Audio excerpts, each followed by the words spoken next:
kita tolong nak sendiri. Zakat tu boleh. Kita tanggungjawab kan kita.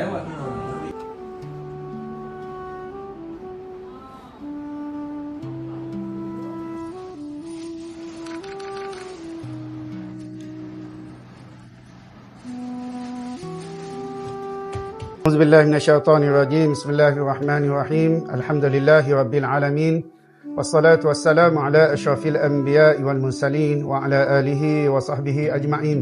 Ya Allah, Ya Arhamar Rahimin, di pecutan terakhir ini beberapa hari saja lagi kami berada di tahun 2025.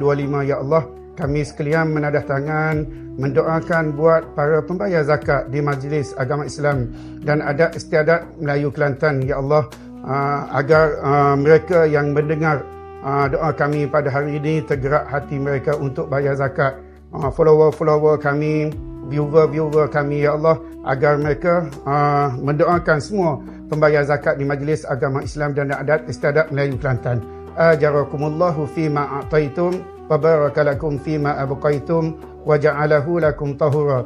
Ya Allah, ya Tuhan kami, Engkau gandakanlah pahala dan kebaikan kepada mereka sekalian, kerana sesungguhnya kami sekalian bersaksi bahawa mereka tidak pernah berkira di atas segala zakat yang telah mereka bayar. Ya Allah, Ya Arhamar Rahimin, Engkau sucikanlah diri mereka daripada segala dosa.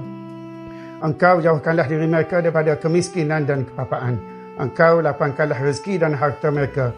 Kurniakanlah mereka kesihatan yang berpanjangan. Engkau berkatilah kehidupan dan umur mereka, Ya Allah. Ya Allah, Ya Arhamar Rahimin, Engkau kurniakanlah keuntungan berganda di atas pekerjaan perniagaan serta amal ibadah yang mereka laksanakan agar mereka beroleh kebahagiaan dan kesenangan di dunia dan di akhirat.